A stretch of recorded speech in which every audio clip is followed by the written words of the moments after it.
دو لشکر آپس میں لڑ رہے ہیں ایک میدان میں۔ ایک جنگلی بدوؤں کا قافلہ، جنگل کے لوگ اپنے قبیلے کو لے کر، ایک جنگلی قبیلہ اپنے سردار کے ساتھ نقل مکانی کر رہا ہے ایک جگہ سے دوسری جگہ۔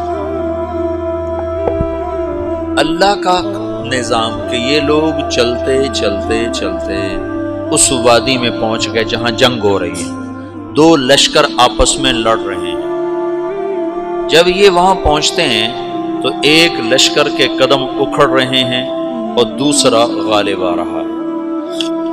ان کو نہیں پتا شکست کھانے والے کون ہیں اور فتح پانے والے کون ہیں، ان کو نہیں پتا۔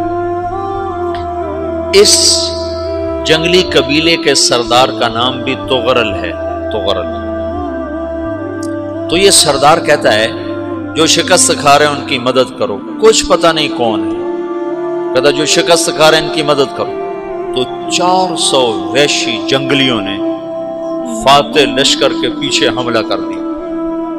وہ تو ایک کافی ہوتا تھا، 400 دوڑ دوڑ جب تلواریں پڑیں تو چند لمحوں میں نقشہ بدل گیا، بھاگنے والے جم گئے اور جمنے والے بھاگ پڑے۔ جب جنگ ختم ہوئی تو شکست خوردہ لشکر کے بادشاہ نے ان کو بلایا، اسے پوچھتا ہے مجھے جانتے ہو میں کون ہوں؟ کہا نہیں۔ کہا تو تم نے میری مدد کیوں کی؟ کہا انسانی ہمدردی کی وجہ سے، تمہیں شکست ہو رہی تھی اس لیے تمہاری مدد کی۔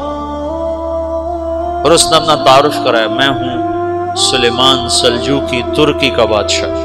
مسلمانوں کا لشکر تھا اور تاتاریوں سے شکست کھا رہا تھا، تاتاری فتح پا رہے تھے، مسلمان شکست کھا رہے تھے۔ تو وہ اللہ کی غیبی مدد بن کر آئے۔ تو وہ اس سے کہتا ہے میرے ساتھ رہنا پسند کرو، تم نے میرے اوپر احسان کیا ہے، میں اس کا بدلہ دینا چاہتا ہوں، میرے ساتھ رہنا پسند کرو گے؟ کہنے کا کر لوں گا۔ تو اس کو لے کر ترکی آیا، اور استنبول اس وقت روم کی حکومت میں تھا، اسے فتح کیا اس تغرل کے آگے چوتھے پانچویں پڑپوتے محمد فاتح نے۔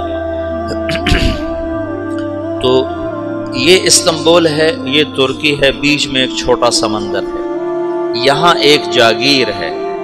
تو سلطان سلیمان کہتا ہے یہ جاگیر تجھے وقف ہے، ادھر سے رومی مجھے تنگ کرتے ہیں حملے کر کر کے، تو میرا دفاع کرتے رہنا، یہ جاگیر تیری۔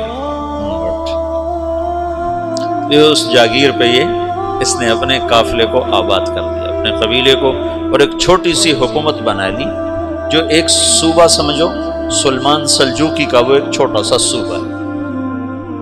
وہاں جب یہ رہ پڑا تو پھر یہ ایک شیخ کے بیت ہوتا ہے، وہاں شیخ طریقت ہے، ان کے یہاں یہ بیت ہونے جاتا ہے، وہ اس کو رات اپنے پاس ٹھہراتا ہے، تو ایک کمرے میں ان کو ان کا خادم ٹھہراتا ہے۔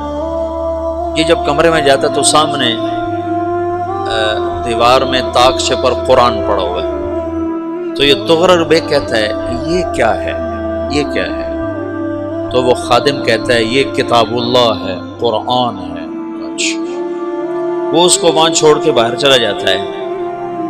وہ دیہاتی آدمی، جنگل کا رہنے والا، پہلی دفعہ زندگی میں قرآن دیکھا، وہ کہتا ہے یہ قرآن ہے، اللہ کی کتاب ہے، میں اللہ کی کتاب کے سامنے سو جاؤں، کتنی بے ادبی ہے۔ تو اس نے ایسے قرآن اٹھایا اور سر پہ رکھا اور کھڑا ہو گیا، ساری رات قرآن سر پہ رکھ کے کھڑا رہا۔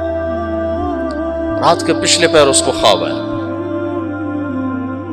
کھڑے کھڑے اس نے دیکھا کہ اس کی پشت سے ایک چاند نکلا اور شیخ کی بیٹی کے سینے میں جا کے اتر گیا۔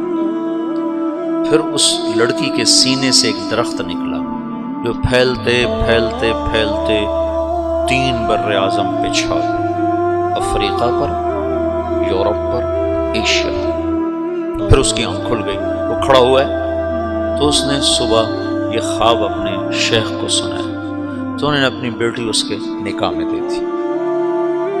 اس بیٹی سے ایک بچہ پیدا ہوا، تغرل بیگ نے اس کا نام رکھا عثمان۔ عثمانی ترک نام سنو، جو میں نے کل بتایا تھا کہ 1924 میں وہ خلافت ختم ہوئی، تو ایک بیٹا پیدا ہوا عثمان نے پھر ایک نئی اسلامی حکومت کی بنیاد رکھی جو 1924 تک چلتی رہی، کوئی 800 سال یہ حکومت چلی۔